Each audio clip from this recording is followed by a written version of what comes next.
Introduction. An educational tour to Qutb Minar has been organized by Dhruv's school.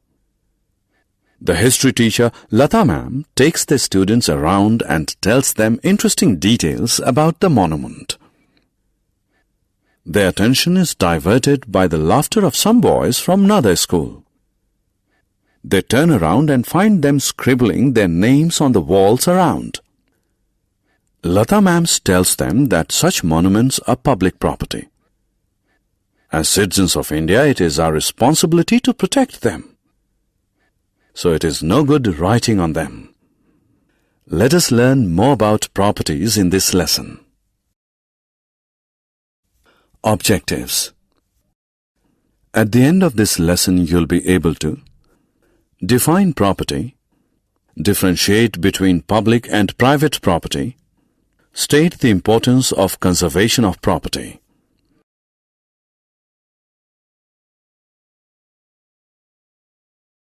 Property. Property is anything that is owned by a person, a group of persons, or government. Houses, vehicles, farmlands, historical buildings, trains, and post offices are all properties.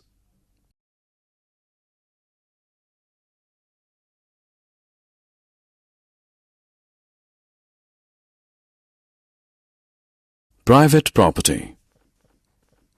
Private property is property owned by an individual or a group of individuals.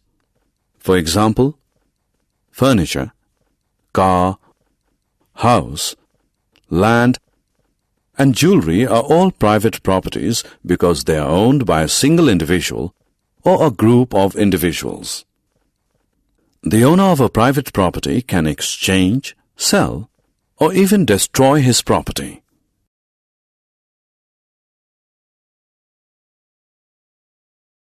Public property. Public property is property owned by the government. Such property is meant for the welfare of the people. It is available for public use. All people of the country have equal right to use it.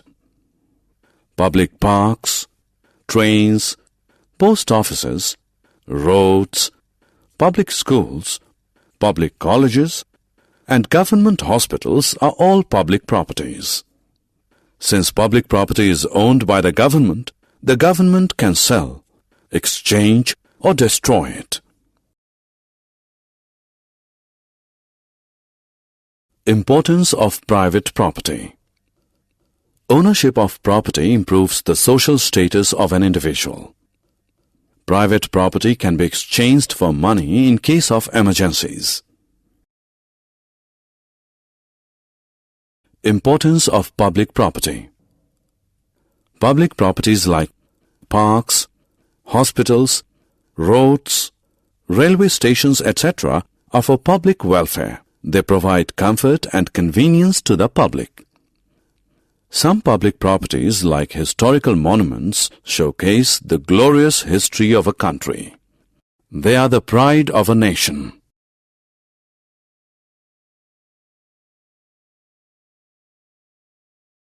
Conservation of property. People should take care of property. People should invest their money in properties that can give better returns. People should not harm or deface public property. It is their responsibility to protect and preserve them. Summary. Let us summarize what we have learned. Property is anything that is owned by a person, a group of persons, or government. Private property is owned by an individual or a group of individuals. Public property is owned by government. Public property is for public use and welfare. We must preserve and protect property.